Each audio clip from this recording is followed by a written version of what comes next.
사무엘하 7장 본문 좀 자막에 띄워주실래요? 사무엘하 7장 1절부터 17절 전체 본문을 다 읽겠습니다. 저하고 여러분이 함께 교독하도록 하겠습니다. 자리에서 일어나셔서 하나님의 말씀을 경외하는 마음으로 함께 교독하죠. 1절 제가 먼저 읽습니다. 여호와께서 주위의 모든 원수를 무찌르사 왕으로 궁에 평안히 살게 하신 때에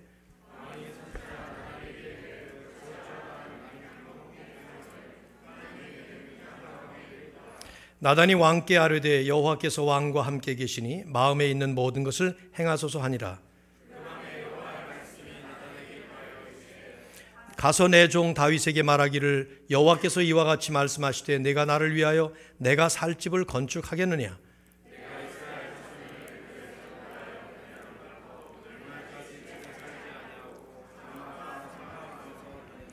이스라엘 자손과 더불어 다니는 모든 곳에서 내가 내 백성 이스라엘을 먹이라고 명령한 이스라엘 어느 지파들 가운데 하나에게 내가 말하기를 너희가 어찌하여 나를 위하여 백향목집을 건축하지 아니하였느냐고 말하였느냐.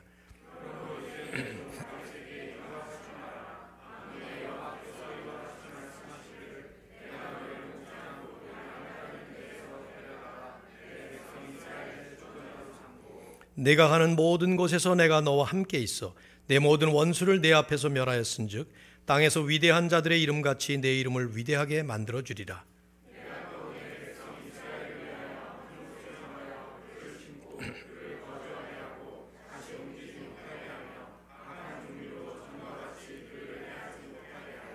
전에 내가 사사에게 명령하여 내 백성 이스라엘을 다스리던 때와 같이 아니하게 하고 너를 모든 원수에게서 벗어나 편히 쉬게 하리라.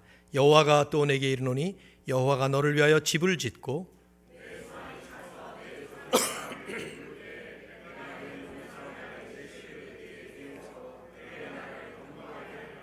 그는 내 이름을 위하여 집을 건축할 것이요 나는 그의 나라 왕위를 영원히 견고하게 하리라.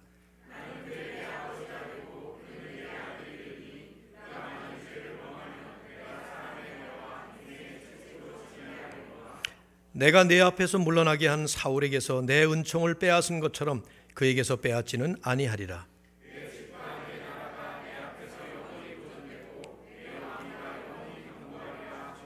같이 읽습니다. 나단이 이 모든 말씀들과 이 모든 계시대로 다윗에게 말하니라. 아멘. 자리에 앉으시기 바랍니다. 제가 한 가지 광고를 잊었네요. 여기 이걸 들고 나오고도 잊어버렸습니다. 여기 성경을 제가 하나 가지고 나왔는데 매년 우리가 연초되면 1년에 성경 일독을 권장을 합니다. 제가 개인적으로 일종의 신앙 간증처럼 말씀을 드린다면 1년에 성경 한 번쯤은 통독을 해야 우리가 신앙생활을 정상적으로 잘 지킬 수가 있다고 생각을 합니다. 그러기 위해서 매일매일 성경 한 넉장씩 일주일에 한 20석 이렇게 읽으시면 한 번 통독이 되는데 지난번에 한국에 나갔더니 이 삼독 성경이라는 성경을 아가페 출판사에서 만들었어요. 근데 한 출판사 이름까지 거론해서 안 됐습니다만은 이거 꼭 여러분에게 권장하고 싶은데 책이 4권으로 되어 있어요. 한 권은 제가 지금 읽느라고 가지고 있고 이렇게 4권 성경을 이렇게 간편하게 들고 다니기 편하게 이렇게 만들었는데 이 한 권을 3개월 읽으면 전체 성경을 한 번 읽는 셈이죠. 근데 이제 한 권을 한 달에 읽으면 그러면 이제 4개월이면은 요 한 권을 성경 전체를 다 읽는 거예요. 그래서 이제 3독 성경이라고 해서 1년에 3독을 하라고 그러는 건데 한국에서 대단히 인기더군요. 많은 성도들이 이제는 한 번만 읽지 않고 3번 정도를 읽어야 되겠다. 그래서 아마 이렇게 기가 막힌 생각을 하고 만들었는데 참 갖고 다니기가 편해요. 제가 지하철을 2번 탔는데 지하철에서 이걸 읽는 사람들을 상당히 많이 봤습니다. 물론 이제 한 권만 읽고 그다음 나머지 3권을 못 읽는 그런 비극도 일어날 수는 있겠습니다만은 그래도 괜찮을 것 같아요, 내 생각에는. 그러니까 한 권짜리 하거든요. 여러분 좀 구입하셔서 이걸 시작하시면 좋겠다 싶습니다. 값은 좀 비싼 것 같아요. 이 방송으로 나가니까 값까지 얘기하기는 좀 어렵고, 그래서 아무튼 주문하시면 교회에서 주문해서 드리도록 하겠습니다. 너무 시간이 많이 지나가 버리면 늦어지니까 다음 주쯤 한번 주문을 받도록 그렇게 하겠습니다. 청년들 특별히 강매 다들 강추하겠습니다.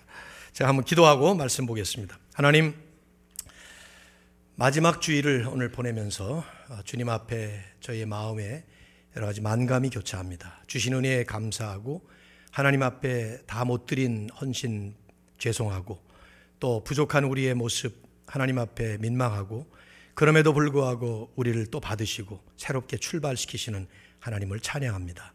살아계신 우리 하나님께서 우리의 삶의 주인 되시고 오직 주님만 영광을 받으시도록 새해도 축복하여 주옵소서. 귀한 말씀 앞에 저희들이 섰습니다. 이제 이 말씀을 통해서 우리의 모습 잘 보게 하시고 하나님의 뜻을 또 잘 분별해서 주님 앞에 영광 돌리는 마감과 시작하도록 인도하여 주옵소서. 예수님의 이름으로 간절히 기도드립니다. 아멘.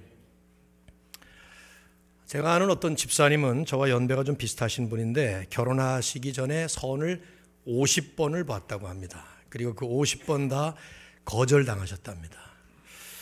그러니까 이제 소개를 받아서 선을 보러 나가면 본인은 이제 상대방이 참 마음에 들어서 밥도 먹고 뭐 얘기한 다음에 두 번째 다시 만나자고 2차 만남을 요청을 하면 뭐 영락없이 그때마다 거절을 당했다는 거예요. 참 잘 갖춰진 분이세요. 인물도 좋은 분이고 또 미국에 일찍 오셔서 공부도 잘 하시고 학력, 경력, 마음도 아주 좋은 분이고 인품도 괜찮은 분이십니다. 근데 아무튼 항상 자기가 상대방을 거절한 적은 없고 언제나 퇴짜를 당했다는 거예요. 참 제가 이해가 잘 안 되더라고요. 그 얘기를 들으면서. 그래서 이분이 하신 말씀이 그래서 어느 시점부터는 한 뭐 서너 번 선 본 다음부터는 상대방이 뭔가를 이렇게 물어보려고 그러면 무조건 예스를 했대요, 그냥. 그래서 예스맨이 됐다고 자기가 그렇게 얘기를 하시는데 지금 이제 살고 계시는 분이 50번 선을 보고 나서 만나신 부인과 30년 넘도록 잘 살고 계신데 상당히 매력적이고 상냥하고 쾌활하고 그런 분이에요. 너무 좋은 분이에요. 제가 참 사랑하는 그런 분인데 임마누엘 교회는 아닙니다. 여러분 살면서 사람에게 거절당해 보신 적 있습니까? 누군가에게 거부당한다는 것은 참 견디기 힘든 경험일 거라고 생각이 됩니다. 하지만 우리가 신앙인으로서 생각해 볼 때 사람에게 거절당하는 일은 있을 수 있는 일이에요. 그리고 또 내가 만일에 잘못이라고 했다면 또 더 그럴 수 있는 일이고 말이죠. 또 그래서 그런 대로 참을 수 있는 일이고 견딜 수 있는 일이겠지만 하나님에게 거절당한다 생각해 보십시오. 어떻게 했는가? 근데 사실 우리는 하나님께 많이 거절당하고 삽니다.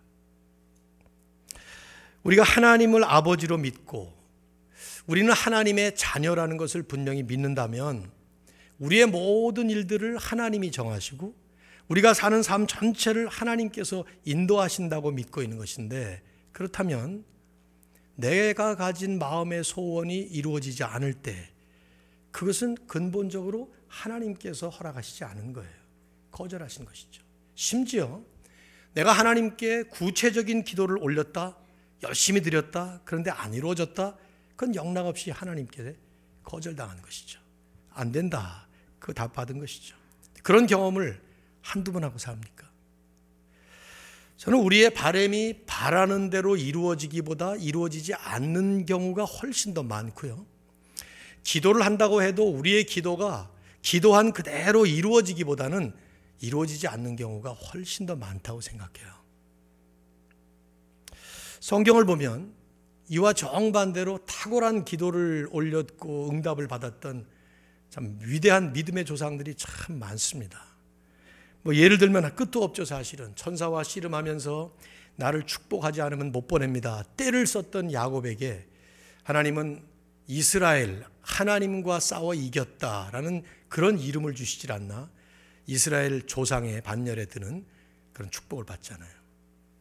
아들을 달라고 간절하고 애절하게 하나님께 기도했더니 턱 아들을 받는 한나 같은 사람, 그것도 보통 아들입니까? 사무엘이라는 그 아들은 사사시대의 그 타락한 때의 마지막 사사로 다음 세대인 다윗에게로 시대를 물려주는 그런 위대한 업적을 남긴 훌륭한 아들 아니었어요? 그런 아들을 기도응답으로 받은 거예요.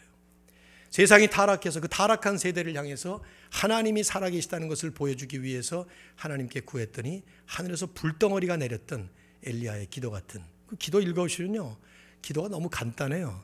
근데 그 기도에 그런 어마어마한 응답을 받은 거죠. 개인적으로 불치병이 알아서 간절하게 하나님 앞에 매달렸더니 15년 더 살게 해주마, 그렇게 생명 연장을 받았던 누굽니까? 히스기야 같은 사람의 기도도 있습니다. 아주 다양한 상황 속에 다양한 동기로 하나님께 올려드린 소원, 기도들이지만 전부 다 응답받은 성경의 뚜렷한 예화들이에요. 그러니까 이런 예화들을 보면 물론 격려도 받습니다. 저나 여러분이나. 근데 솔직히 말하면 왜 내 기도들은 그렇게 응답되지 않을까? 왜 내가 가진 마음의 바람은 그렇게 이루어지지 않을까? 저는 솔직히 사기가 꺾일 때도 있고요, 낙심될 때도 많습니다. 왜 내 건 이렇게 안 되나?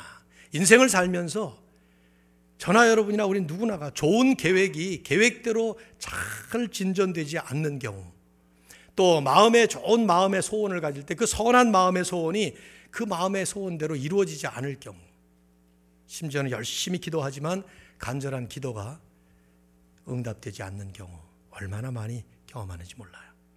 한 해를 마감하는 이 시간에 지난 한 해만 살펴보더라도 새해를 시작하면서 바랬던 그 마음의 바람들과 소원들이 다 이루어졌는가 하면 그렇지 않습니다. 하나님 앞에 계획하고 기도했던 것들이 기도한 대로 계획한 대로 척척 다 이루어졌는가? 그렇지 않습니다. 그러다 보니까 자칫하면 우리는 새해를 시작하면서도 별다른 소망도 없이 기대도 없이 그냥 맹숭하게 될 대로 되라, 어떻게 되겠지 하는 식의 일종의 체념적인 마음, 체념적인 자세를 가지고 새해를 맞게 되는 경우도 많다고 생각이 돼요. 여러분은 어떤가요? 마음에 새해를 맞으면서 막 마음에 열정이 솟아나고 희망이 솟아나고 그렇습니까? 그러면 얼마나 좋아요, 그죠? 대답한 사람이 2명 계신 것 같은데. 저는 오늘 여러분에게 자신의 선한 소원이 하나님께 거절당했지만 그런 가운데서도 아름다운 믿음의 모습을 보인 한 사람의 예를 좀 성경에서 찾아서 나누려고 합니다. 소원이라면 참 아름다운 소원이었고 이게 기도라면 정말 좋은 기도였다고 생각해요. 하나님께도 그렇고 이분에게도 그렇고. 근데 하나님께서 매몰차게 이걸 거절해 버리시는 그런 내용입니다. 다윗입니다. 얼마 전에 몇 달 전에 이 말씀을 수요 예배 때 이 본문을 다루면서 이걸 송구영신 예배와 마지막 송년주일에 나누면 좋겠다 그런 생각을 해서 준비를 했습니다. 다윗이 이제 하나님 앞에 소원을 올려드립니다. 1절을 보시면 그 상황이 나와요. 여호와께서 주위의 모든 원수들을 무찌르사 왕으로 궁에 평안히 살게 하신 때, 이 왕은 다윗 왕입니다. 다윗은 왕이 되자마자 나라 안팎으로 일이 많았어요. 그래서 국내적으로 국민들의 민심을 안정시키고 또 대외적으로는 주변의 수많은 이방 외적들을 평정을 하면서 드디어 어느 시점에 이제 태평한 날을 맞게 된 것이죠. 다윗이 딱 보니까 어느 날 다윗의 눈에 낡은 장막이 하나 눈에 띈 거예요. 하나님의 장막이었습니다. 하나님의 은혜의 상징, 능력의 상징, 임재의 상징이라고 하는 그 법궤, 언약궤를 담은 그 장막이 출애굽할 때부터 시작되어서 여기까지 오는 동안에 왔으니 이게 얼마나 오랜 장막입니까? 천막이거든요. 색깔은 분명히 아주 느리끼리 낡았을 것이고 천은 나달나달 다 떨어졌을 거예요. 그게 바람에 나부끼는 그런 모습이 눈에 띈 것이죠. 그걸 보는 다윗의 마음이 아팠어요. 하나님께 죄송했어요. 그래서 선지자 나단을 불러서 그에게 자기 생각을 얘기합니다. 그 2절에 보시면 나는 백향목 궁에 살고 있거늘 하나님의 궤는 휘장 가운데 있도다. 다윗은 왕이 되자마자 자신의 왕권을 위해서 자신의 궁전을 짓습니다. 근데 백향목, 그 기가 막힌 재료로 궁을 잘 지어놨는데 보니까 나는 이런 좋은 궁전에 살고 있는데 하나님의 궤, 하나님의 임재의 상징이라고 하는 그 여호와의 법궤는 휘장 가운데 천막 안에 나달나달한 천막 안에 지금 있구나. 그러니까 다윗이 지금 나단에게 하는 말은 내가 성전을 지어드리겠습니다. 하나님의 법궤를 안장할 성전을 지어드리겠습니다. 그 얘기를 한 거예요. 그게 다 생략이 되어 있지만 그 얘기를 듣자 나단이 곧바로 말을 합니다. 3절에 뭐라고 말하죠? 여호와께서 왕과 함께 하시니 마음에 있는 바를 그대로 행하소서. 너무 좋은 소원이었거든요. 너무 좋은 계획이거든요. 그대로 하십시오. 곧바로 대답을 한 것입니다. 여러분 여기 주목할 것이 한 두 가지가 있는데, 첫째는 다윗의 모습이에요. 다윗은 정말 하나님을 사랑한 사람이었습니다. 자기는 이렇게 좋은 궁전에 사는데 하나님은 저 가운데 계시구나. 그걸 보는 순간에 하나님께 죄송했던 거예요. 너무 마음이 아팠던 거예요. 그래서 하나님의 이 법궤를 모실 성전을 잘 지어드려야 되겠다 하는 마음을 갖게 된 것이죠. 여러분 한번 생각해 보세요. 여러분이나 저나 우리가 하나님을 섬기면서 살아가는 이 크리스천 라이프를 살아갈 때 얼마나 자주 얼마나 깊이 하나님 생각을 하느냐 이 말이에요. 하나님께 우리 위해서 뭘 달라는 것들은 많이 소원으로 얘기하지만 하나님을 생각하는 우리의 마음의 소원이 어떤 부분이 있습니까? 솔직히 우리 머릿속에 우리의 신학은 하나님이 뭐 아쉬운 게 있나 하는 생각이 들잖아요. 하나님이 뭐 내 도움 필요하신가 이런 생각이 들잖아요. 이건 도움이다 도움이 아니다를 떠나서 하나님과의 관계에서 보여주는 그런 모습이에요. 다윗은 시편을 보면 내가 사랑하는 여호와여, 여호와여 내가 주를 사랑하나이다, 이 말을 수도 없이, 마치 연인이 자기 사랑 고백을 하는 것 같은 그런 고백을 수도 없이 합니다. 어쩌면 우리의 기도가, 하나님을 향한 기도가 무슨 쇼핑 리스트를 열거해서 그걸 읽는 것 같은 주세요 주세요 이거 필요합니다 저거 필요합니다 하는 스타일보다도 하나님 내가 주님을 사랑합니다, 혹은 내가 이렇게 주님을 사랑하지 못해서 죄송합니다, 이런 것들이 우리의 기도에 더 많이 포함되어야 되지 않을까 하는 것을 생각하게 만드는 그런 다윗의 모습이죠. 특히 다윗이 고난이 지나간 다음에 평안이 찾아온 후에 여전히 하나님을 생각했다는 점이 중요한 거예요. 어려울 때 하나님과 많이 교제하는 것 같아도 사실 그 교제 자체도 우리의 무엇을 달라고 하는 것이지만 지나가고 나면은 하나님 잊어버리기 망정이죠. 그게 우리들의 죄성 아닌가 생각돼요. 또 하나 주목할 것은 나단의 대답입니다. 나단이 대답한 대답이 곧바로 지금 다윗에게 그렇게 하십시오 이렇게 대답을 한 거예요. 자, 다윗이 나단에게 자기 생각을 말했던 이유는 나단이라는 사람이 선지자였기 때문이에요. 선지자의 하는 일은 하나님의 뜻을 분별하는 것이 그들의 잡이었습니다. 그러니까 지금 내가 하나님께 지금 성전을 짓고 싶은데 그게 하나님의 뜻에 맞겠습니까? 하고 질문한 거예요. 나단은 다윗의 생각이 너무 좋은 생각이고 그가 바라는 마음이 너무 선한 마음이었기 때문에 물어보나 마나 너무 당연히 하나님의 뜻에 맞겠죠. 그럼 대답을 한 것입니다. 그렇게 행하십시오. 선한 소원, 올바른 동기를 가지고 있는 마음의 바람이나 기도라 하더라도 그게 하나님의 뜻과 맞지 않을 수가 있다는 사실을 이 시간 순간적으로 혹은 신학적으로 잠시 오해했던 것이겠죠. 왜냐하면 4절에 보면 곧바로 하나님이 거절을 하세요. 자, 4절 5절 제가 읽습니다. 그 밤에 여호와의 말씀이 나단에게 임하여 그날 밤에 하나님이 나타나신 거예요.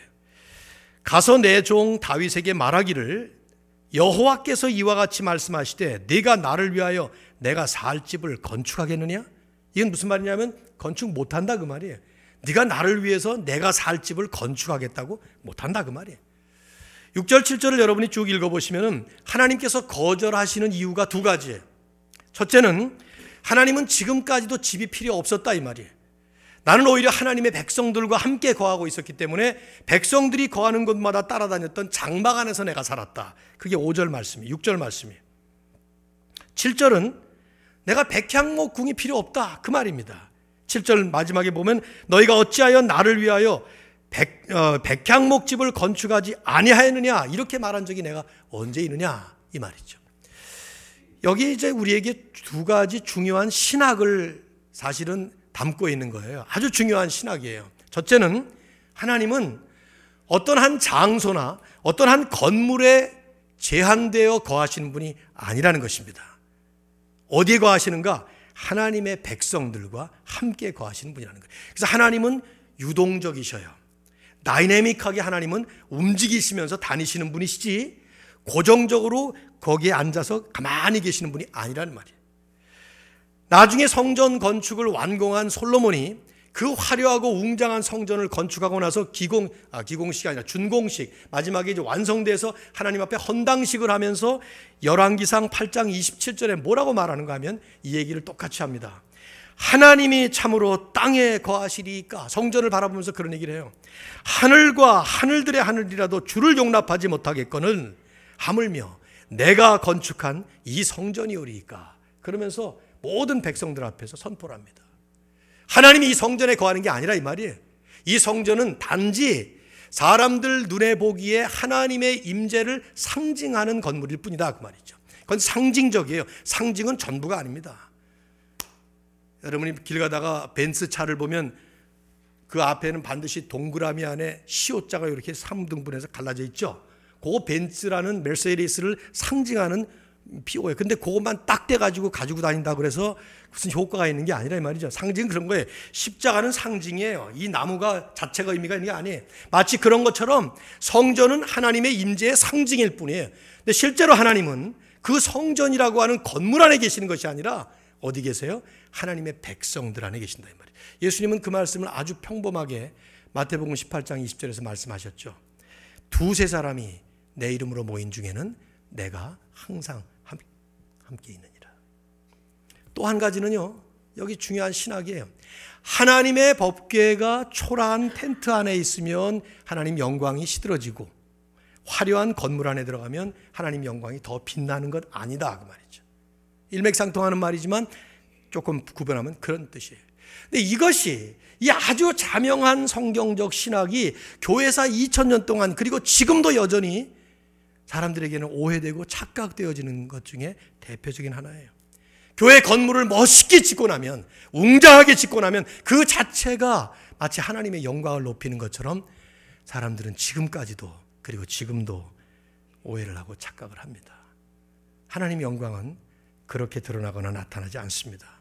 오히려 하나님은 하나님을 하나님으로 섬기시고 하나님을 왕으로 섬기시는 한 사람 한 사람의 하나님의 백성들 안에 성령으로 거하셔서 한 사람의 성도가 성전이고 그 성도들이 함께 모이는 공동체가 예배를 드리고 하나님을 찬양하고 높여드릴 때 바로 그 가운데서 하나님의 영광이 드러나고 하나님의 영광이 나타나시는 줄로 믿습니다. 이게 신학이에요. 성경 전체를 읽어보면요, 다윗에게 하나님께서 이 성전 건축의 요청을 거절하신 숨은 이유가 두 가지가 더 있었어요. 지금 이 본문에서는 밝히지 않고 있습니다. 그런데 나중에 보시면 다윗이 솔로몬에게 임종시에 죽으면서 하는 말이 있어요. 거기에 한 번. 또 하나는 다윗이 죽고 나서 솔로몬이 드디어 성전을 지을 때 그 성전 재료를 얻게 되는 두로라는 나라의 왕 히람이라는 사람에게 하는 말이 나옵니다. 하나는 역대상 22장 7절부터 그 이하인데 이렇게 말씀을 합니다. 다윗이 솔로몬에게 하는 말이에요. 내 아들아, 나는 내 하나님 여호와의 이름을 위하여 성전을 건축할 마음이 있었으나 여호와의 말씀이 내게 임하여 이르시되 너는 피를 심히 많이 흘렸고 크게 전쟁하였느니라. 내가 내 앞에서 땅에 피를 많이 흘렸은즉 내 이름을 위하여 성전을 건축하지 못하리라. 보라, 한 아들이 내게서 나겠고 그의 이름을 솔로몬이라 하리니 그가 내 이름을 위하여 성전을 건축할지니라. 다윗이 성전을 건축할 수 없었던 또 하나의 이유는 피를 많이 흘렸어요. 전쟁을 많이 치렀습니다. 물론 다윗이 원해서 된 것은 아니죠. 그냥 그의 사명이었습니다. 첫 번째 통일 왕국의 왕으로서 사울은 실패하고 다윗이 그 다음에 위협받아서 그 통일을 시키느라고 주변에 많은 외적들을 물리치느라고 다윗은 전쟁으로 일관했던, 그 사람은 전쟁했던 전사였습니다. 하나님이 그런 일을 한 거예요. 넌 피를 많이 흘렸다. 그러니까 안 된다 그 말이에요. 그리고 내 아들 솔로몬, 이름을 솔로몬이라고 한 이유가 뭡니까? 샬롬, 평화예요. 그러니까 하나님께서 전쟁의 왕이 아니라 하나님은 평화의 왕이시다. 평화의 하나님이라는 God of Peace라는 것을 세상에 선포하기 위해서 그렇게 하셨다는 거죠. 여러분 생각해 보면요, 다윗이 상당히 억울했을 것 같아요. 아니 전쟁을 하도록 시켜놓은 건 하나님인데 큰 전쟁 싸움하는 왕으로다가 사명을 주셔놓고 이제 와서 너 싸움 많이 했기 때문에 손으로 피 많이 흘렸기 때문에 안 돼. 그리고 네 아들이 하면 돼. 약간 좀 화날 일 같아 제 생각에는. 시키는 건 누가 시켜놓고 말이지. 뭐 이런 생각 들지 않겠어요? 네, 그것이 또 하나 이유였어요. 이 얘기를 다윗이 임종할 때 솔로몬에게 한 것으로 봐서 이 본문에는 가르쳐주지 않으신 거예요. 그리고 어느 시점에 다윗에게 다시 이 말씀을 하셨던 것이겠죠. 솔로몬은 이것을 열왕기상 5장 3절 이하에 보면은 다른 각도에서 또 얘기합니다. 그 히람이라는 사람에게 얘기를 합니다. 내 아버지 다윗이 사방의 전쟁으로 말미암아 그의 하나님 여호와의 이름을 위하여 성전을 건축하지 못하고 여호와께서 그의 원수들을 그의 발바닥 밑에 두시기를 기다렸나이다. 즉 하나님이 때가 이를 때까지 기다리셨다는 거예요. 지금은 때가 아니라는 것이죠. 솔로몬은 계속 말해요. 이제 내 하나님 여호와께서 내게 사방에 태평을 주심에 원수도 없고 재앙도 없게 되었도다. 드디어 다윗 때는 아직 때가 아니에요. 성전을 건축할 때가 아니에요. 그러나 이제 솔로몬 때에 하나님이 기다리시던 그 때가 와서 결국 그 때에 가서야 그 일을 하게 되었다는 것을 말씀하는 것이죠. 그 얘기를 다윗에게까지 했는지는 모르겠어요. 솔로몬이 얘기하는 걸로 봐서 말이죠. 어쨌든 다윗이 성전을 건축한다고 하는 이 좋은 마음, 좋은 계획, 좋은 기도 제목은 여러 가지 이유 때문에 거절당했어요. 그 중에 어떤 것은 하나님께서 다윗에게 이야기를 해주시고 어떤 이유는 나중에 말씀하시고 어떤 이유는 말씀을 안 하셨던 거겠죠. 오히려 이제 그 다음 8절 이하를 쭉 보시면은요, 제가 다 보지 않겠습니다. 그냥 간단하게 내용만 말씀드리면 이 다윗을 향한 미래의 계획을 하나님께서 발표를 해주셔요. 8절부터 17절을 여러분이 쭉 스케치를 해보시면 첫째는 다윗의 이름을 높여주겠다 하는 얘기를 8절과 9절에 말씀해요. 9절 끝에 보십시오. 땅에서 위대한 자들의 이름같이 내 이름을 위대하게 만들어주리라. 실제로 다윗의 이름은 이스라엘 역사의 전무후무한 위대한 왕으로 이름이 남습니다. 그래서 모든 후대의 왕들이 전부 다윗을 일종의 스탠다드로 삼고 표준으로 삼아서 그 뒤에 왕권을 이어가죠. 게다가 다윗의 이름은 예수 그리스도의 이름으로 연결돼요. 마태복음 1장 1절을 보시면 아브라함과 다윗의 자손 예수 그리스도의 세계라 그렇게 나오시잖아요. 그것이 이제 다윗에게 주신 축복이었고 그게 하나님의 계획이었어요. 두 번째는 다윗뿐만 아니라 이스라엘이라는 나라 전체를 아주 안정된 축복된 나라로 약속하시는 거예요. 10절 11절 보시면 그 얘기를 합니다. 사사시대처럼 이렇게 고생하지 않을 것이다. 내가 내 나라를 다윗 너를 통해서 그 나라를 아주 든든하게 만들어 주시겠다는 거죠. 이 말씀은 무슨 말이냐면 다윗 한 사람을 향한 계획이 아니에요. 오히려 우리가 그것을 정확하게 얘기한다면 다윗 한 사람을 이스라엘의 왕으로 세우신 것은 이스라엘이라는 그 하나님의 나라를 위해서 다윗이라는 하나님의 사람을 세운 거예요. 마치 우리가 예수 믿고 구원받을 때 우리 한 사람 한 사람이 구원받은 것이 물론 중요하지만 보다 더 궁극적이고 원대한 하나님의 목적과 계획은 그런 한 사람 한 사람을 통해서 이루어지게 될 하나님의 나라, 이 나라들을 위해서 그 나라의 지체이며 백성이 되는 한 사람 한 사람의 하나님의 사람들을 구원하시는 것이죠. 우리는 그런 각도에서 내 구원을 볼 수 있어야 돼요. 결국 하나님의 나라가 완성될 때 그 가운데 여러분이나 저 같은 한 사람 한 사람의 모든 하나님의 백성들이 그 안에 없어서는 안 될 존재가 되는 것이죠. 그것은 그 나라를 위해서 하나님께서 세우신 거라 이 말이에요. 세 번째는 그런 하나님의 나라를 영원토록 하나님은 세우시겠다. 세 가지 차원에서 그래요. 12절에 보면 첫째는 다윗이 죽은 뒤에도 지속된다. 14절에 보면 죄가 일어나도 이 나라를 망치지 못한다. 14절 15절은 재미있는 말이에요. 내 아들 솔로몬이 일어나게 되면 그 아들이 죄를 지을 경우가 있는데 죄를 짓는다 하더라도 내가 그 나라를 빼앗지 않는다. 죄가 하나님의 계획을 망치지 못한다는 것이죠. 우리가 똑같아요. 우리가 아무리 죄를 지어도 우리들의 죄가 하나님 나라 백성인 나를 무너뜨리지 못해요. 공동체가 죄를 지어도 죄가 하나님 나라를 무너뜨리지 못한다 이 말이죠. 그 얘기를 하는 거예요. 그러면서 결국 그 나라는 영원토록 든든하게 세워질 것이다. 그게 16절입니다. 자, 16절 말씀 다 같이 한번 읽어보겠습니다. 시작. 내 집과 내 나라가 내 앞에서 영원히 보존되고 내 왕위가 견고하리라 하셨다 하라. 즉 나단을 통해서 다윗에게 전달된 하나님의 말씀과 계획은 그 다윗이 앞으로 이루게 될 나라는 영원한 나라, 견고해서 무너지지 않을 하나님의 나라. 이것은 결국 예수 그리스도를 통해서 이루어지는 하나님의 나라라는 얘기를 하는 것이죠. 여러분 보세요. 이걸 다시 전체 맥락에서 보면 하나님은 다윗이 성전을 지어드리겠다는 요청을 거절해 버리신 겁니다. 그런 마음을 받지 않으신 거예요. 다윗의 입장에서 그냥 눈에 보이는 것만 본다고 하면 자기 소원이 좌절된 거예요. 자기 계획이 무산된 거예요. 자기가 기도드린 것이 응답받지 못한 거라 이 말이죠. 그런데 그게 아니잖아요. 하나님은 다른 계획을 가지시고 그 계획은 다윗이 상상도 할 수 없는 엄청난 계획을 가지고 계셨던 거예요. 그 가운데 지금 다윗이 이런 기도를 할 때 그 기도, 그 마음 자체는 하나님이 들어주시지 않았지만 그보다 훨씬 더 크고 훨씬 더 중요하고 훨씬 더 궁극적인 하나님의 역사를 이루셨던 것이죠. 이제 재미있는 것은 이것입니다. 우리하고 다윗하고 다른 것은 다윗에게는 그 계획을 밝혀주셨어요. 여기 지금 본문에 보시면은 우리에게는 이런 계획 밝혀주시는 법이 없습니다. 이건 이제 성경이 완성되고 예수 그리스도를 통해서 하나님의 계시가 완전히 완성됐기 때문에 우리에게는 이런 식으로 우리가 10년 뒤에 어떤 일이 일어나고 또 우리가 죽은 뒤에 어떻게 되는 거 이런 거 하나님이 우리에게는 알려주시지 않습니다.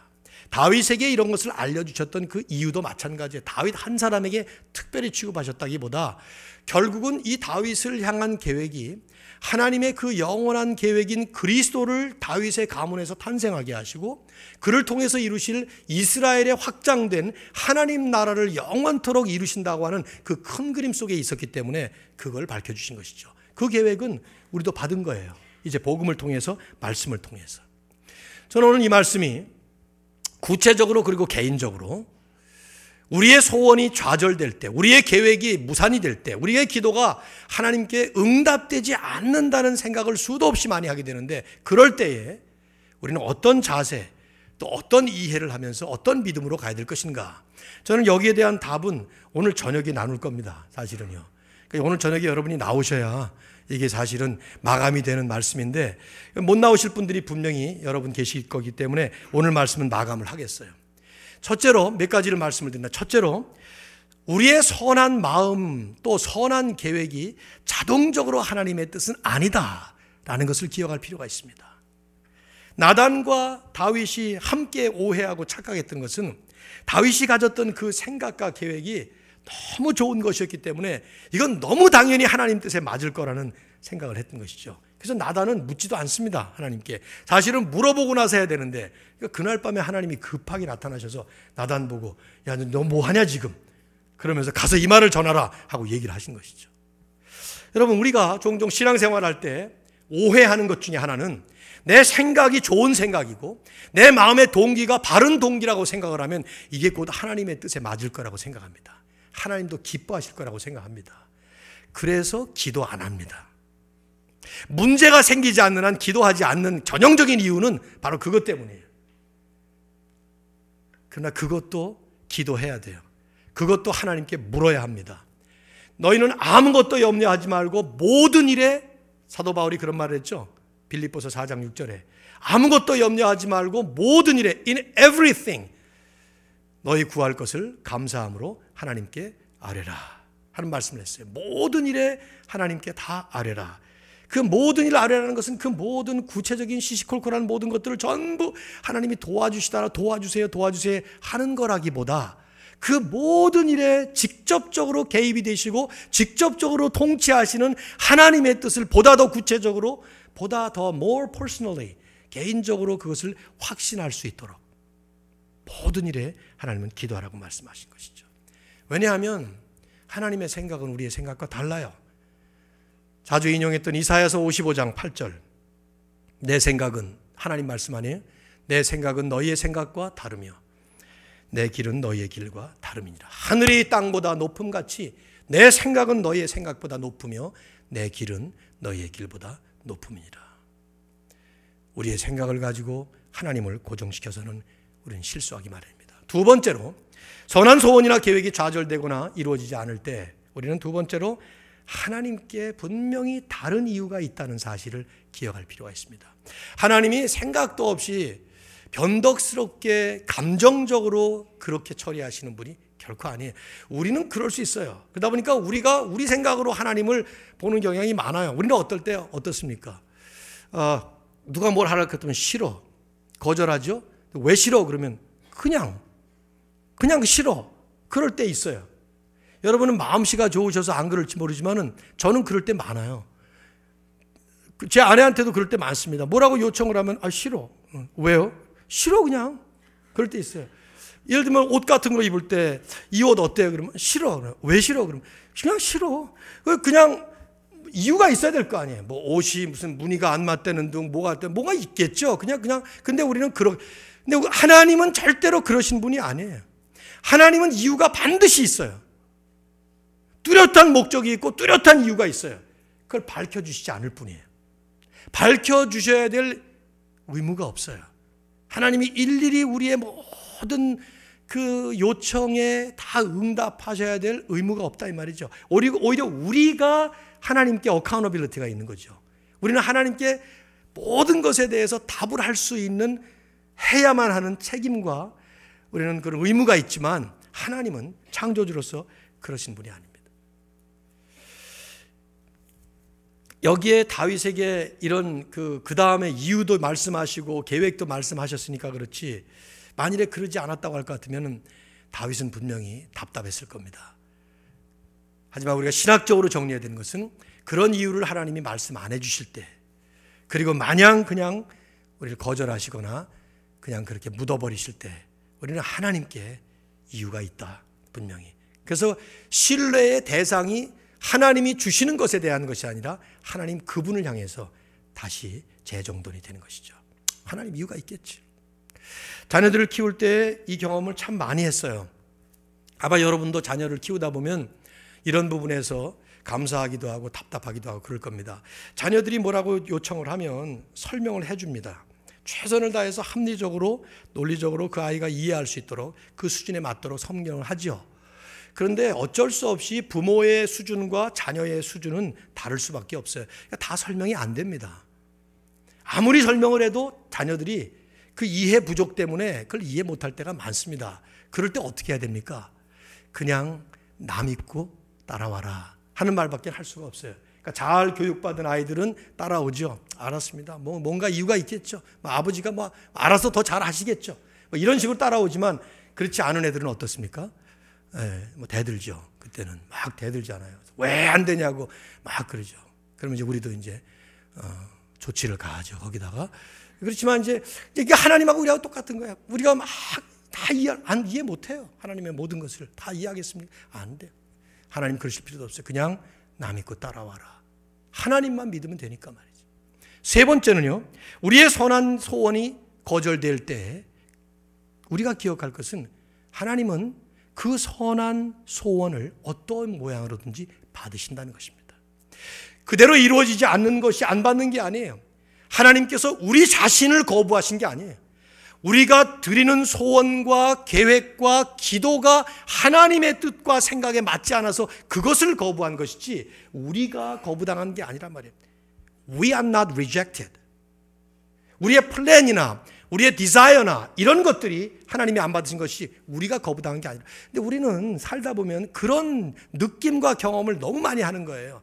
누가 나를 거절할 때, 여러분 50번 선을 봤을 때 그분이 그 집사님께서 그분 당신이 리젝트 당한 게 아니라 이 말이에요. 그렇죠? 그냥 뭔가 안 맞으니까 상대방은 안 한 것이겠죠.